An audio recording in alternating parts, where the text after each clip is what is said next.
কারণে অকারণে কোনো কথা ছাড়াই কিন্তু অনেক সময় অনেকের মন খারাপ থাকে। যেমন একদম পরিষ্কার আকাশেও কিন্তু হঠাৎ করেই বাতাস আসে, বৃষ্টি হয়।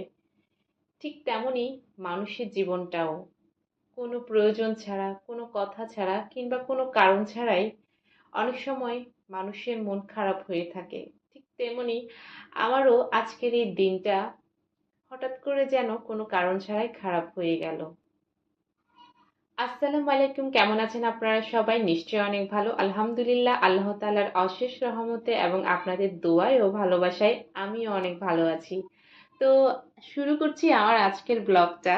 তো শুরুতে দেখতে পাচ্ছেন সকালবেলা সকালবেলা খুব বৃষ্টি পড়ছিল। আজকে আমাদের চিটাগংয়ে দেখছিলাম যে একটু ভালোই বৃষ্টি হয়েছে। আসলে বর্ষা প্রায় শেষের দিকে আর শীত সামনে আসছে।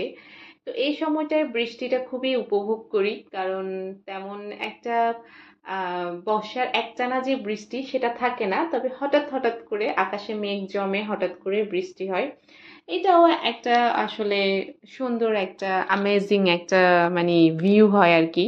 তখন আমার ভীষণ ভালো লাগে। তো ব্রেকফাস্ট শেষ করেই আহ এখানে বৃষ্টি দেখতে চলে গেলাম বারান্দায়। আর এরপরে আম্মুকে বললাম আমার মাথায় তেল দিয়ে দাও। সেই তেলটা, যে তেলটা আমি বানিয়েছি, এই তেলের ভিডিও কিন্তু আমার চ্যানেলে আছে, আপনারা চাইলে দেখে নিতে পারেন।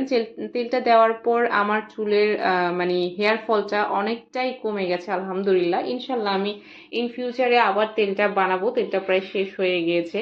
তো তেল লাগানো শেষে এখানে দেখলাম যে আমার বোন আমার বেবির জন্য একটা চকলেট নিয়ে আসছে।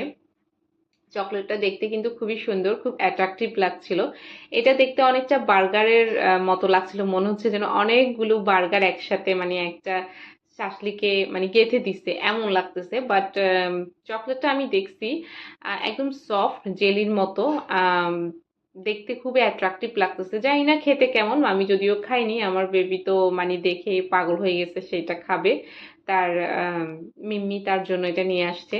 তো এই যে দেখতে পাচ্ছেন আমার হাত থেকে কিন্তু সে নিয়ে যাচ্ছে। আমার কাছে চকলেটটা দেখতে মানে চকলেটের ডিজাইনটা দেখে ভীষণ ভালো লাগছে। আপনাদের কাছে কেমন লাগছে সেটা অবশ্যই কমেন্ট করে জানাবেন। আর আমার বাচ্চা তো চকলেট দেখলেই হয়েছে, তার আর কোনো কিছু লাগবে না, তার খাওয়া দাওয়া নাওয়া খাওয়া সব ভুলে যায় সে যদি চকলেট পায় আর কি। আর কি বলবো। তো সকালে যখন ঘুম থেকে উঠি, ঘুম থেকে উঠার আগেই কিন্তু আমার আম্মু আমাদের দুপুরের খাবার রেডি করে ফেলে, যেহেতু আমি সকালবেলা একটু লেট করে ঘুম থেকে উঠি। কারণ ইদানিং আজকে কয়েক মাস কেমন জানি আমার রাতে ঘুম হচ্ছে না, আমি জানি না এটা কেন।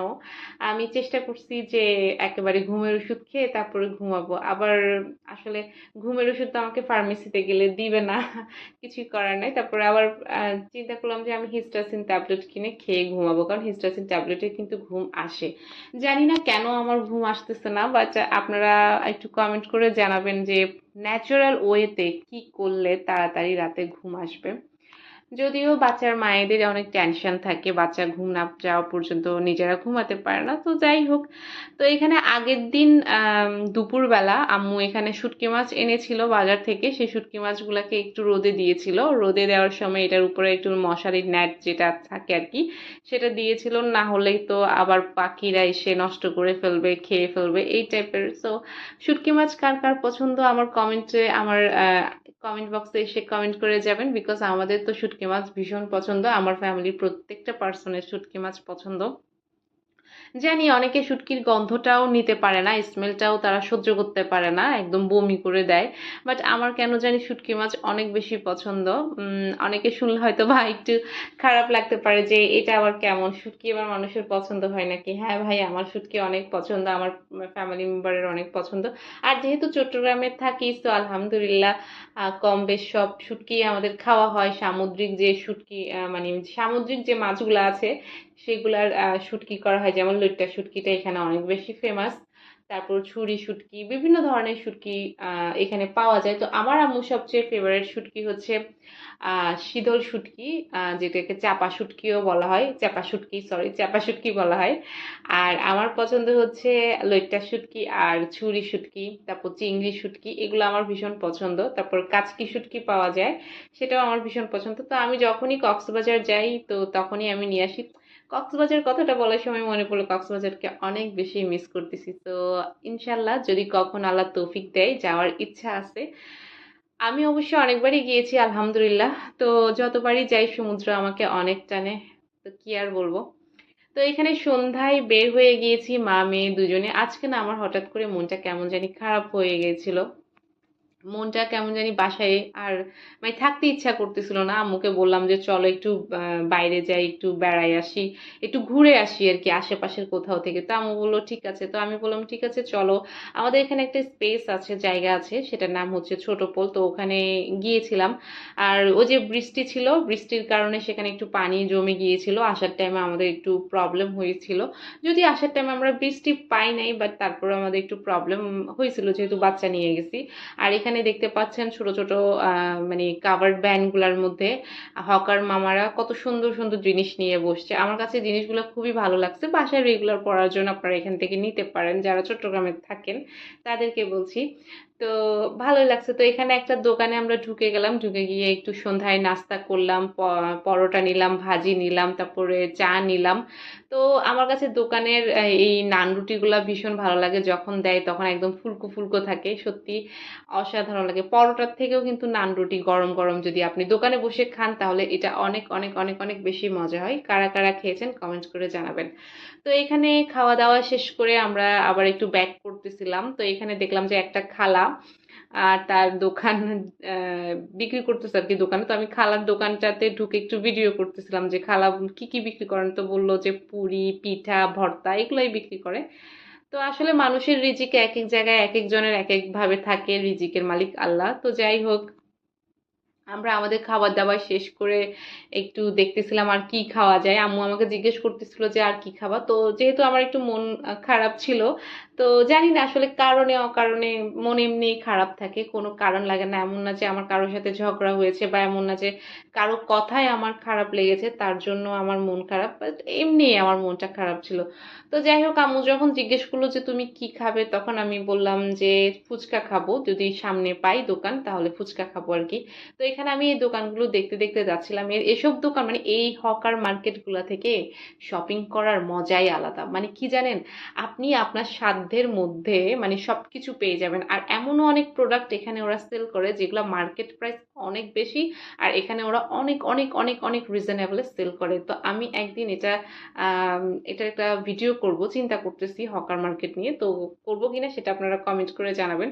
তো এখানে যেহেতু ফুচকার দোকান পাইছি, সো ফুচকা তো খাবোই, কারণ ফুচকা খেলে আমার আবার মন ভালো হয়ে যায়।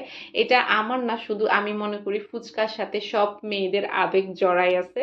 কারণ মেয়েদের ভালোবাসার একটা মানে জায়গা হচ্ছে ফুচকা, চটপটি। আমার ফুচকা ভীষণ পছন্দ, ভীষণ পছন্দ। আমি মনে করি শুধু মেয়েরা কেন, ছেলেরাও কিন্তু ফুচকা খেতে পছন্দ করে। আজকাল তো প্রায় ছেলেদেরকে দেখি রাস্তার ধারে বসে ফুচকা খাচ্ছে, বা শপিং মলে বসে ফুচকা খাচ্ছে আমি দেখি। আসলে ফুচকা এমন একটা খাবার যে ছেলে বুড়ো বাচ্চা সবাই খুব পছন্দ করে। তো ফুচকা নিলাম। ফুচকাটা টেস্ট মোটামুটি আমার কাছে ভালোই লাগছে, মোটামুটি না মানে ভালোই লাগছে, খারাপ না। তারপর আসার সময় আবার আমাদের বাসার জন্য, আমার দুই ভাই বোনের জন্য আবার চটপটি পার্সেল করে নিয়ে আসছি। চটপটি যখন পার্সেল করে নিয়ে আসছিলাম, আমি ভাবছিলাম যে ফার্স্টে আমি চটপটি খাবো, বাট আম্মু বললো যে না আমি চটপটি খাবো না। তো আম্মু যেহেতু খাচ্ছিল না, তো আমি ফুচকা খেলাম। ফুচকা পার প্লেট 50 টাকা নিয়েছে আমার কাছ থেকে। তো যাই হোক, ফুচকাগুলো আমার কাছে ভালো লেগেছে। তো আসার টাইমে আমরা আবার কাঁচা বাজার করে নিয়ে আসছিলাম। আম্মু বলছিল যে একটু বাসার জন্য বাজার করবে। তো এখান থেকে লাউ, তারপরে আরো হাবি জাবি কিছু অনেক কিছু কিনেছে আম্মু। তো যাই হোক, আসলে মহিলা মানুষ তো সংসারের প্রতি, সংসারের মানে দায়িত্ব যা যখন থাকে তখন তো আসলে সবকিছু বুঝে নেই। মানে যেখানেই দেখি সংসারের যদি বাজার না থাকে সেটা করা হয়, বা সংসারের জন্য কোনো জিনিস কেনা হয়, এটাই আসলে মায়েদের বলেন নারীদের বলেন এটাই আসলে করা হয় আর কি। তো যাই হোক, আজকের মন খারাপের দিনটা আমার এভাবেই কাটলো। ভিডিওটা তো আপনাদের সাথে শেয়ার করলাম। তো আপনাদের কেমন লাগলো আমার ভিডিওটা অবশ্যই কমেন্ট করে জানাবেন। আর হ্যাঁ, আমার ভিডিওটা যদি আপনাদের ভালো লেগে থাকে তাহলে প্লিজ প্লিজ প্লিজ প্লিজ আমার ভিডিও সাবস্ক্রাইব করবেন। আমার ভিডিওটা অনেকেই দেখে কিন্তু সাবস্ক্রাইব করে না, কেন জানি না। আমার ভিডিওতে যদি কোনো ধরনের ভুল ত্রুটি থাকে তাহলে অবশ্যই আপনারা আমাকে ধরিয়ে দিবেন, বুঝিয়ে দিবেন যে এটা এভাবে না, এভাবে করো, এভাবে নয় এভাবে করো, বাট তারপরেও আপনারা আমাকে একটু কমেন্ট করবেন, জানাবেন কেমন, ভালো হলো জানাবেন, খারাপ হলেও জানাবেন। আসলে আপনাদের জন্যই তো, আপনাদের সাথে শেয়ার করে একটু মনটা হালকা হয় সবকিছু, সেজন্য তো শেয়ার করি। তা আপনাদের সাপোর্ট আর আল্লাহর রহমত ছাড়া আমি কখনোই এগিয়ে যেতে পারবো না। আশা করি আপনারা আমাকে সাপোর্ট করবেন। আর অবশ্যই আমার ইউটিউব ফ্যামিলিটার জন্য দোয়া করবেন, এই ফ্যামিলিটা যেন অনেক অনেক অনেক বড় হয়। আর আপনারা সবাই সাবধানে থাকবেন। আর আমার ফ্যামিলির জন্য দোয়া করবেন। নিজেরা ভালো থাকবেন, চারপাশে অনেক দুর্ঘটনা অঘটন ঘটছে, তো নিজেরা নিজেদেরকে সাবধানে রাখবেন, পরিবারের মানুষদেরকে সাবধানে থাকবেন। আর আজকের ভিডিওটা এ পর্যন্তই। তো এখানে আমি শেষ করছি আমার আজকের ভিডিও। তো সবাই ভালো থাকবেন। আর হ্যাঁ, একটা কথা, চারপাশে কিন্তু ডেঙ্গু মহামারী আকারে ছড়াচ্ছে, বিশেষ করে আমাদের চট্টগ্রামে এত পরিমাণ বেড়ে গেছে যে কি বলবো। মানে ভিডিও শেষ করার আগ মুহূর্তে আমি আপনাদেরকে কথাটাই বলতেছি এই কারণে, কারণ আমাদের নিজেদের বিল্ডিং এও প্রায় 2-3টা ফ্যামিলি ডেঙ্গুতে আক্রান্ত হয়েছে। সো ওদের যে কত ভয়াবহ অবস্থা হয়েছে, ভয়াবহ পরিস্থিতি হয়েছে, সেটা আমার নিজ চোখে দেখা। তো এই জন্য বলতেছি, আশেপাশে যদি কোনো পানি জমে থাকে তাহলে সেটা অবশ্যই পরিষ্কার করে ফেলবেন। আর অবশ্যই নিজেরা সাবধানে থাকবেন, বাচ্চাদেরকে সাবধানে থাকবেন, যারা অসুস্থ পেশেন্ট আছে বাসায় তাদেরকে সাবধানে রাখবেন। আর হ্যাঁ, আহ, আমি সিটি কর্পোরেশনের কাছে রিকোয়েস্ট করতেছি, প্লিজ আপনারা ওই যে নালায় নালায় যে মশাগুলো, যে ওষুধটা দেওয়া হয় সেটা অবশ্যই দিবেন। তো আজ ভালো থাকবেন, এই পর্যন্ত, টাটা বাই বাই, আল্লাহ হাফেজ।